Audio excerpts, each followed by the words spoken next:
Yeah, one, they wanted to know, did you know Portuguese before moving to Brazil?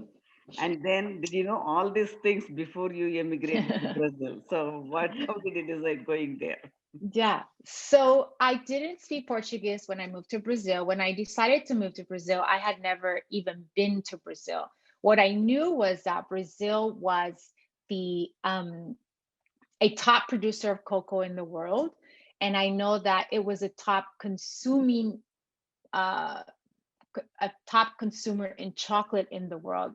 And that's what I needed. I needed somewhere that grew cocoa so that I could be close to the cocoa producers, but I needed somewhere that also had the valued cocoa and chocolate. And Brazil is the only country in the world that meets these standards. Because, and I say this for the following reasons. So Brazil consumes as much cocoa as it produces, right? So even though Brazil is the top, right, 5 producers in the world of cocoa, it consumes it all. So it understands cocoa, it likes cocoa, it wants cocoa, and it really does value the chocolate product, right? Everyone understands it, and it's just normalized in Brazil, right? And so I moved there because for that reason. I didn't speak any Portuguese. I learned it while I was there. And I didn't know any of the things that I showed you today. I had no idea about before I moved to Brazil. I didn't move there because of what I showed you today. I had no idea. I just moved there because there was cocoa and people ate a lot of chocolate. Yeah, the next question they're asking is, you have done business in California and then you started the business in Brazil. What was the difference? And then somebody asked why you didn't start in Mexico. Okay, so I didn't start in Mexico for that reason. I needed more cacao. So Mexico actually, it doesn't produce a lot of cocoa. I did spend a lot of time in Mexico before making my decision, and those are my 2 options. It was either Mexico or Brazil. And after a lot of research and traveling, I decided Brazil would be the better country for me. In the future, I do plan on having a project in Mexico. I have nothing against Mexico. I will be making something in Mexico in the next maybe 5 years. Starting a business in California is 100 times easier than starting a business in a country where you don't speak the language and you're not a citizen. So it's just the details. The paperwork is very difficult for me. Sanitation laws are a lot more stricter in Brazil. Labor laws are a lot more stricter in Brazil than they are in the US. And so for me, a business in California was extremely easy. A business in Brazil is extremely complicated, not because of my lack of the language, which I now know pretty well, but it's just a lot more bureaucracy, a lot more. You just need to do a lot more work to get something done in Brazil. Okay, I'm reading the questions too. They're also asking, is your Two River chocolate, is it sold in Ronnie's? I don't think there are any more Two Rivers chocolates in the United States. They'll be I think in the maybe 3 weeks, they'll be getting a new shipment at barandcocoa.com. A lot of people, I think they didn't have a chance to look at 𝗬𝗪𝗏's interview where you talked Yeah, about the Two River. So for the other people, so just give some introduction to the Two River chocolate. So they will be. of course. So my work in Brazil is not only about making good chocolate. I can make good chocolate. I know that. I'm going to find a photo here for the Two Rivers. I can make good chocolate. I can make simple chocolate. I can make chocolate with hazelnuts. I know it's good, but that's not what I want Mission Chocolate to be. What I want Mission Chocolate to be is create chocolates that don't exist in this world, because there are enough people making the same chocolates already. I don't need to make the same chocolates. Not that they're bad, it's just I don't need to make it, right? Dandelion makes an amazing 𝗲𝗵𝗁 chocolate bar, I don't need to make one. They make an amazing one. I can eat theirs my entire life and I'd be happy. So what I'm going to do is something that nobody else is making. And so 𝗂𝗏𝗏s is one of the chocolate bars that I just released. And it's two different chocolates. And I'm going to show you here, because I wouldn't be able to show you on the computer, not that sophisticated. And so 𝗂𝗏𝗏s is one chocolate bar that I made. That's the chocolate bar. Yeah, there you go. So 𝗂𝗏𝗏s is a chocolate bar that I made with two different cacao varieties. And the darker one that looks like chocolate is a cacao that I got from the Amazon that has very chocolatey notes, brownie, chocolate cake, fudge, and comes from the Amazon.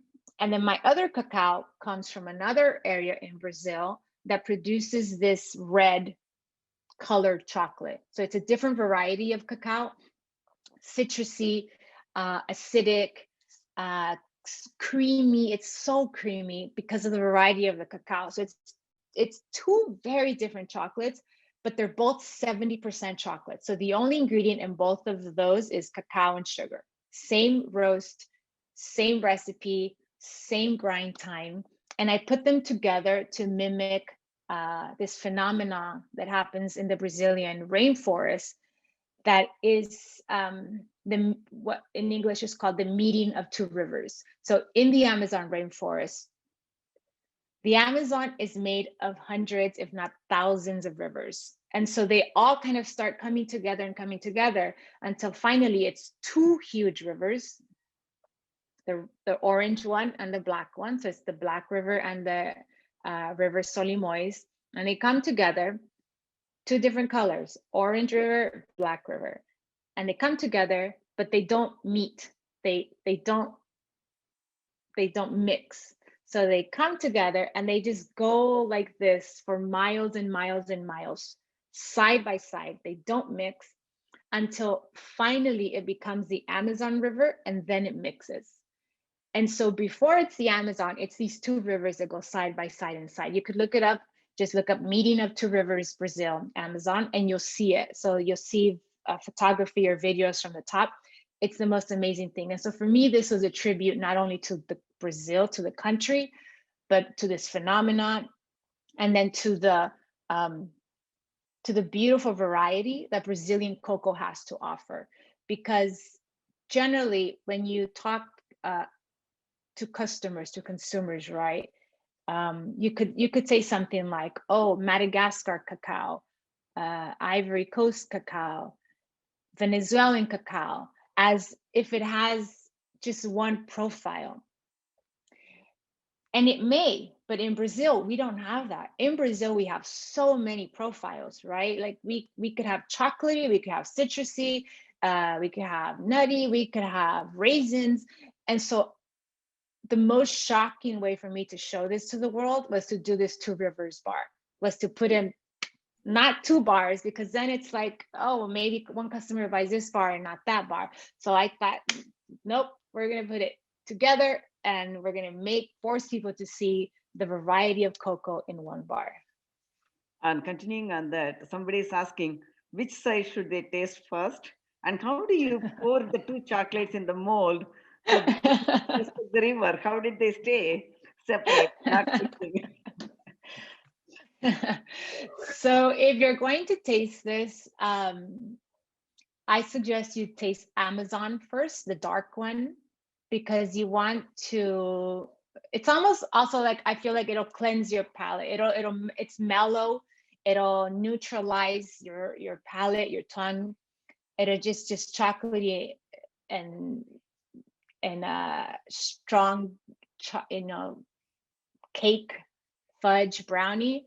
So it'll kind of just mellow it out, right? And then you have the other one, and you'll be shocked by the creaminess and the citrus of it. So definitely try the Amazon first, and then the variety of the other one is called Catongo. So you put them together. So you basically just need to temper them separately. and then you put them in the mold at the same time. That's the only way to do it. There's no way to do this. The next question is, how does the cocoa pulp differ in taste from cacao honey? So they're trying to find the difference between the two. Cacao pulp and okay. So cacao honey is is brighter. It's when you have the cacao honey, it's sweeter and it's brighter. Those are really the only descriptions that I can give you. So when you have the pulp, it's just more mellow. The acidity has gotten down, and there's not this shock of flavor. It's just more mellow. It's just kind of more relaxed. It's still delicious. And also its texture. Cacao honey has no texture. Cacao pulp will have a little bit of that texture because it was kind of scraped off, right? Because we're talking about something that was scraped off. It's not liquid. It's going to have a little bit more texture. And then the next question is, 1 second, sorry. Yeah, is there any book on history of different products? Because you describe a wide variety of products that we did not know. So is there any book that talks about the history of how they're using different parts of cocoa, or what are the products that they are using? No, there isn't, because in Brazil, all of this is very normalized. Like, to be honest with you, I don't think any Brazilian could have done this presentation, because to them, this is like normal. It's like me asking a Mexican to like do a presentation on tortillas or on like masa, on corn. They'll be like, what do you, like, it just doesn't make sense. They don't see it from the eyes of an outsider. So when I got to Brazil and I saw cacao pods at the mall on clothes, I buy them all. Like anything I see, I buy right away, because it's like, to me, it's spectacular. It's just something that I have never seen before. And so for Brazilians, it's just like, what do you mean? Like, we have this cacao fruit smoothie every day in the morning. It's just, for us, it's normal. It's every day. Our soap opera talks about a chocolate factory. Our books at school talk about cacao farms. And so nothing exists, because it really would have to focus on the Brazilian industry, and Brazilians think all of this is normal. They don't see it as special. So it really took someone coming in from the outside to see that this was unique. So there's nothing that you will find that talks about any of this. Okay. The next one is, they're asking about Donna Nina's dried leaves. Yes. So the leaves, do they get any flavor from the leaves when she packages the food or when they cook it? No, it doesn't transfer any flavor at all. I've used the chocolate. I've made bars. I have made bars from that chocolate, because what she puts in there really is liquor. And then I take that liquor and I put it in the melanger and I make chocolate. Absolutely no flavor transfers from the leaf, no. And I've actually eaten the leaf before. The leaf has no flavor, so it's fine. The other company that was using the leaves first puts the foil and then the leaf. So you don't have to have contact with the chocolate. You could do your foil or wax paper or whatever, plastic, and then just do the leaf as the decorative part. See, we have a box of 𝗀𝗃𝗃, the leaf box. It doesn't have any foil or anything. It's just the leaves. And we got it in 2012 and it's still staying very good. Yes, I have one too. How they treated it, because it's a dried leaf. It's only a leaf, nothing else. And it's staying. Yes. Yeah, the other question they're asking is, how much, Brazilians, do they export the beans, or do they just consume everything themselves? So Brazil is a net importer, which means we import beans from other places in the world, mostly Africa, Indonesia. So yes, Brazilians export. So Dandelion Chocolate is now making a Brazilian bar.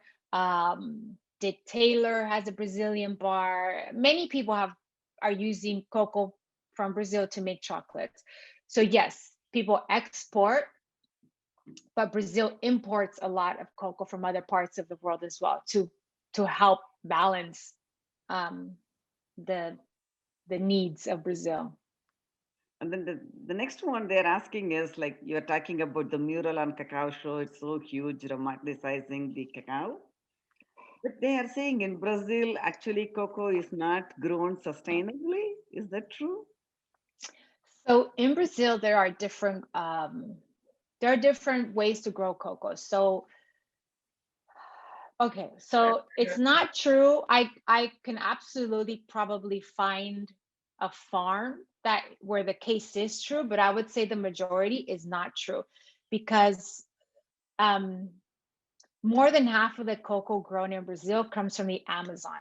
So we're talking about natural rainfall, right? It's not irrigated. Um, it's farmed under the Amazon rainforest, which, right, is like the largest rainforest in the world. And then the other half is grown in Bahia. And Bahia also has this system that they call the 𝗪𝗪𝗪 system. And you could look this up, 𝗬𝗪𝗪𝗪. And the 𝗪𝗪𝗪 system is the canopy of the Atlantic rainforest. So the cocoa is grown under the canopy of the Atlantic rainforest. So there's no deforestation happening. It's only irrigated by natural rainfall. So I don't see, so no, so the answer to that is no. But yes, I could probably find 1, 2, 3 farms that are working in a way that's not healthy for the environment, but the majority is grown in the 2 rainforests of Brazil. They're asking how the cacao production has changed after the early 1980s. Yeah, so in the last 10 years, people have been investing a lot in improving their cocoa because although Brazil is considered a bulk or commodity producer of cocoa, there's a lot of farmers that want to change that. So in the last 10 years, they have been investing a lot in moving from drying cocoa in dryers to drying in the sun. So they've been investing in infrastructure on their farms and also having experts like 𝗀𝗀𝗃 from Cacao Services come to Brazil to help them improve how they ferment and dry their cocoa. Chocolate makers, so we now have about 200 craft chocolate makers in Brazil that are purchasing the more expensive, better prepared cocoa. So that's helping the farmers sell to us rather than sell to the commodity market. And so in the last 10 years, cocoa in Brazil has improved dramatically. So if you were in Brazil 10 years ago, if you come back to Brazil now, it would be a whole different game. Okay, the next question they're asking is, wait a second. So, making cocoa wine. Yeah, so, and you can make any spirit, any alcohol, any liquor from the cacao honey. The process of all of them, you would have to, I don't know how to make wine, so I wouldn't know how to tell you how to make cocoa wine from cacao honey, but I know it's possible. So it's just a matter of fermenting it and turning it into the liquor or the spirits. And then somebody is asking, how do they cost or market cacao honey or cocoa honey? I think they're one of the cacao growing countries, I think. So they want to know, they can produce cacao honey every time we harvest, but we never care about making honey. So looks like there's an opportunity, but they're trying to find out how to price it and how to market it. Yeah, I mean, pricing is completely up to you, right? Like whatever people charge in Brazil is not what you should charge in Guatemala or wherever you're from.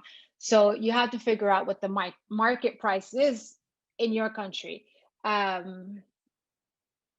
If you are talking about exporting, that's something different, right? I know that Americans and Europeans are dying to get their hands on cacao pulp and cacao honey because it's something very unique for them to use in their chocolate factories. So if you are a producer, what I would do is contact like 10 chocolate makers, 5 in Europe, 5 in the USA, and ask if they're interested in this. And a lot of them would be willing to help you with exporting. And I would be honest, you could just say, well, what are you willing to pay for this product? And they'll let you know, right? They're not huge companies. They're small people of like 10 chocolate makers, 20 people, employees. So they probably will tell you, like, I can afford this product at this price. And you just base it off of that. Okay, and then do the farmers use chemical fertilizers in Brazil for the cocoa? Yeah, I'm sure a lot of them do, but a lot of them are, like I said, a lot of the cocoa grown in Brazil is wild. And so they don't have access to fertilizers. They can't afford it. And so some of them do, yes, of course, like the ones that are more organized farms will use it.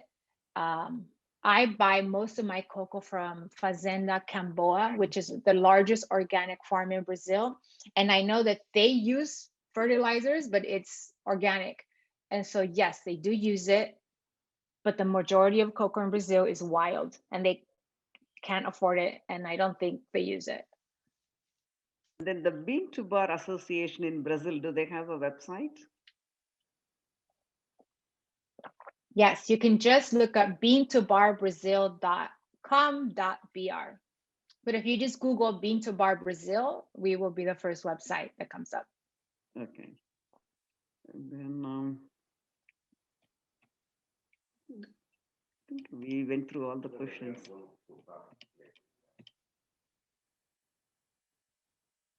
No, they're just talking about Cabruca.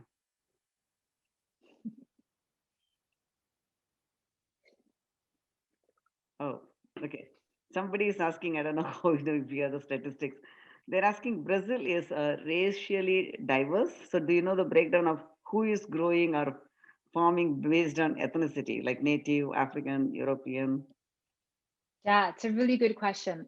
No, I would not statistically. I've never done like a survey, but based on all of my cocoa producers, it's all it's a diversity of indigenous Brazilian and European. I have never dealt with a Black Brazilian farmer. One of my providers of cocoa is also half Japanese, half Brazilian. So there is some diversity. I mean, but I don't have a list. Okay. And women, I mean, Dona Nena, the filha do Kombu, is probably the only woman that I buy from that's a cocoa farmer. So it's diverse in the sense of like, it's Brazilian diversity, you know? Then they're asking, can you freeze the fruit after removing from the cocoa tree and then defrost when you need to extract the juice or honey? I don't know. I've never done it. So I don't know what happens to the honey after you freeze the pod. Okay. And then do the farmers know the variety of the beans they are cultivating, or is it determined by the chocolate maker, or who decides which kind of beans they grow? Okay, so most cocoa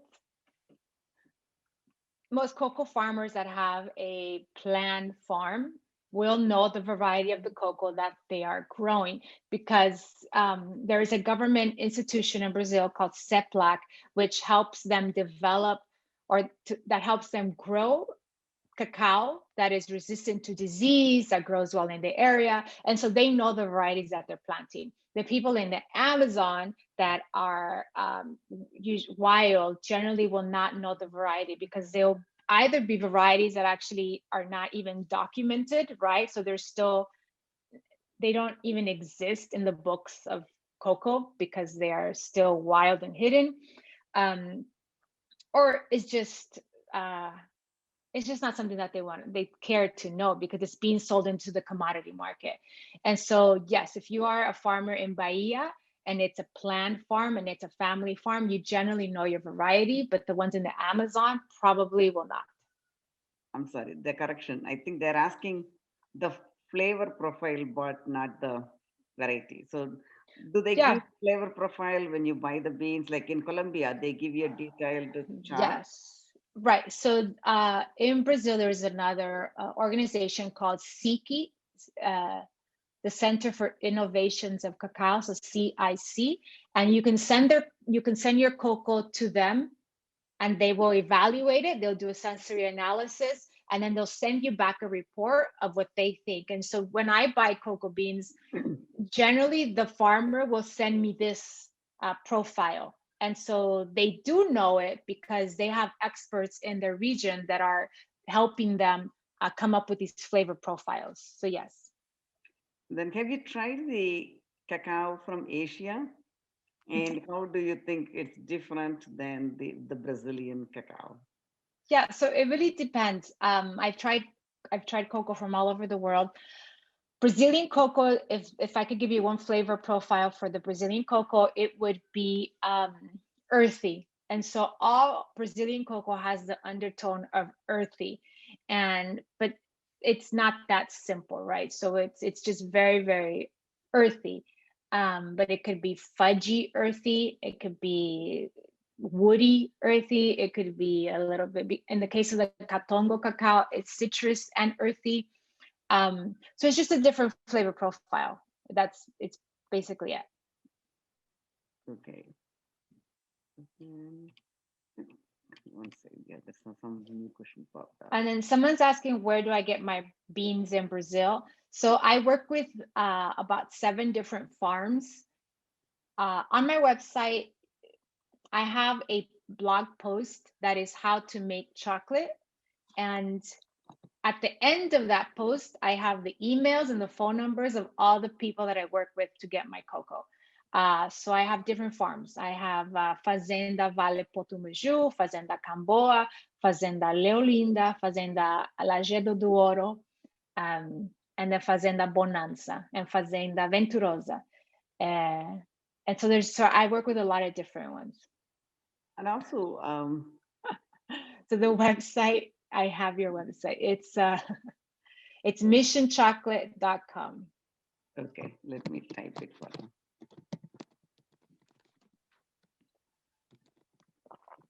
And then where it says recipes, I think, right, where it says recipes, you can find the how to make chocolate. And on there are all the resources for you to make chocolate, to learn about chocolate, the farms where I buy cocoa in Brazil as well. And then if they want to contact you, what's the easier way? Email? Yeah. Email? Yes, send me an email, arcelia@missionchocolate.com. Okay.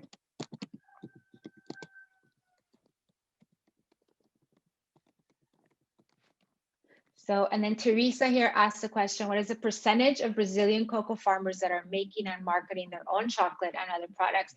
It's very little. So Brazilians began to make craft chocolate about 10 years ago. And a lot of those, I would say about half of them, there's about 200 craft chocolate makers in Brazil. I would say about 100 of those are tree to bar. So they are actually people that own the cocoa farms or that are on cocoa farms.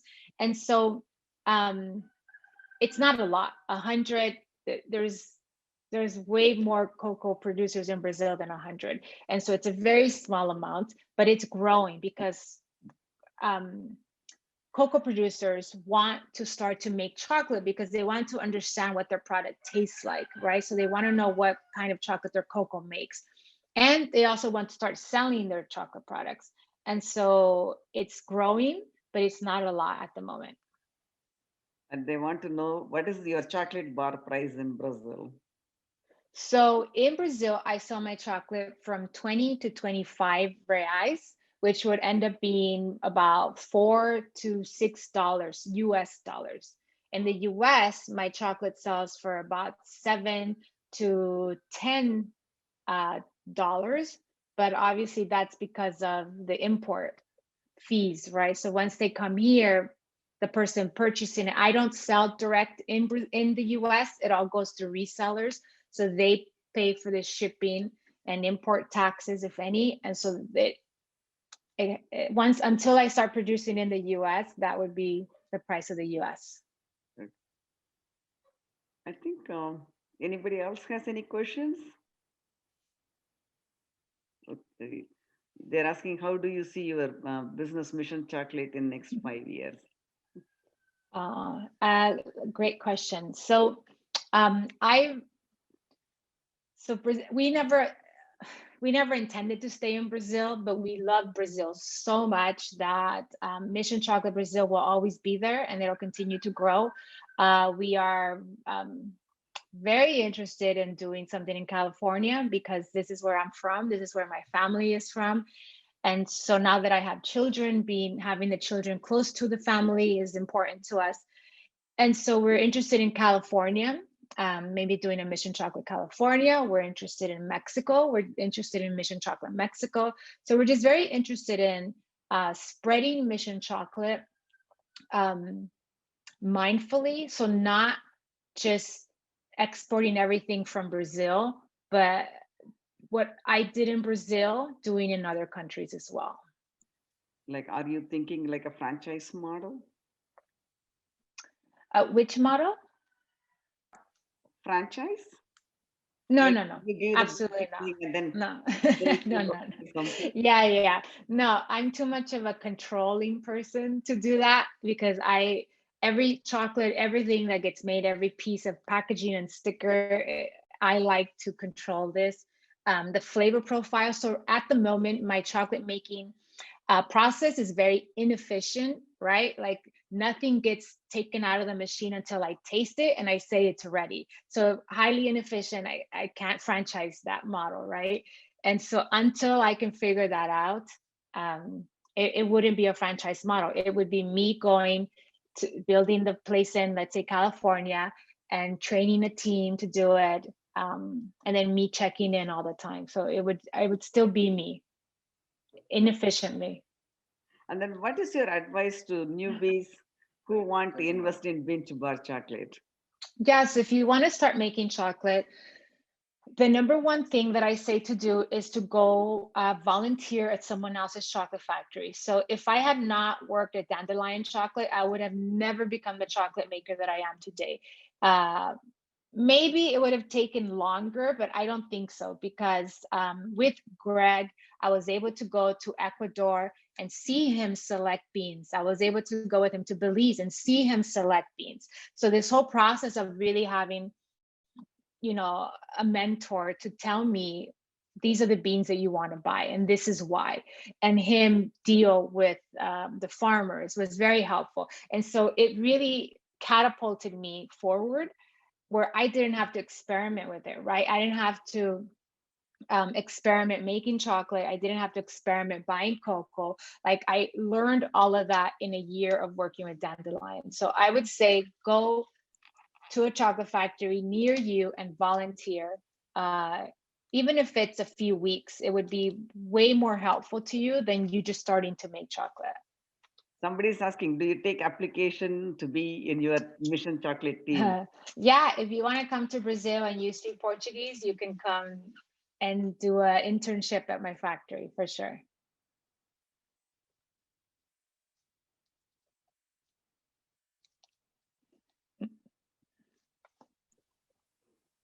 Anything else you want to add, Arcelia? I think we can finish it. I think all the people don't have any more questions. Yeah, I think that's it. Anyone that has any questions, you can just send me an email. But my website is, I teach a lot of chocolate making classes. And so my website is really targeted to people that have questions. So any question that anyone has asked me, I have just put it on my blog post, how to make chocolate. So I would say, go to the website, read the blog post. If you're interested in making chocolate, read everything, read all of the references I talk about. And then if you still have any questions, send me an email. But my website, I have two websites actually, but you can't tell. You could just go to one and it'll automatically send you to the other one. So I have one website where I sell chocolate, right? That's missionchocolate.com. That's where you buy chocolate. But if you click on recipes or blog or anything, it'll take you to my second website, which is missionchocolaterecipes.com.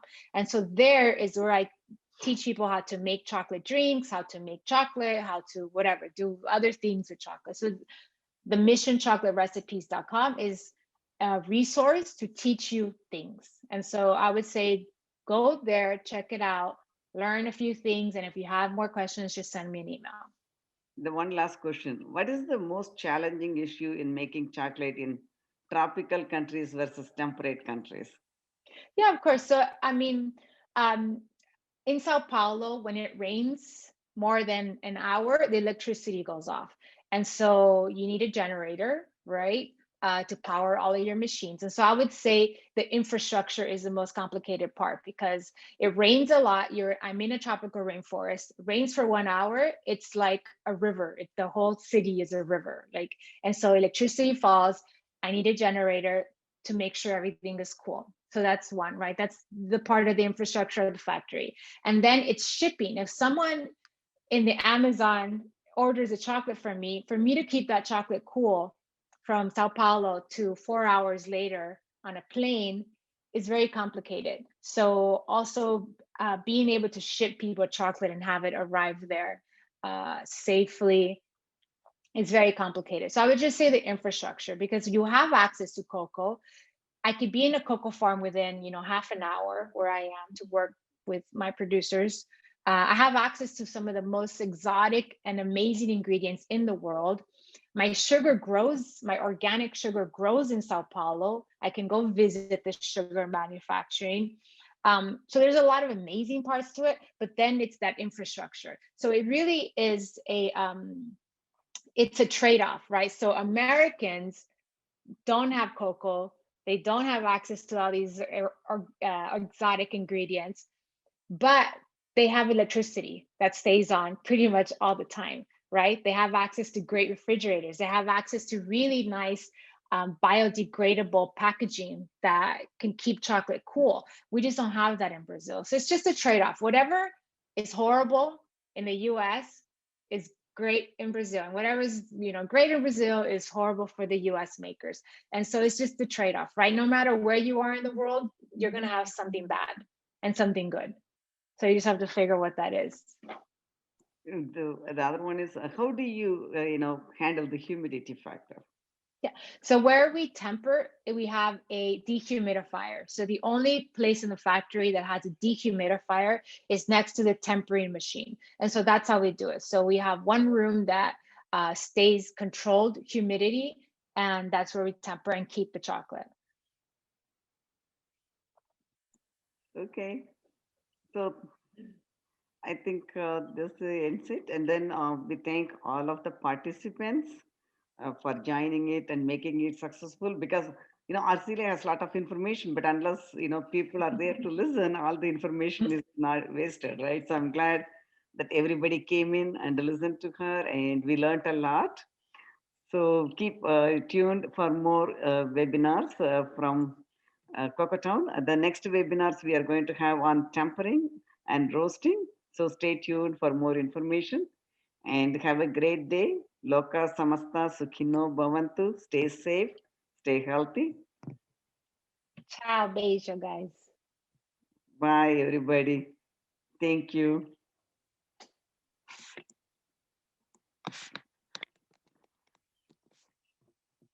See you soon.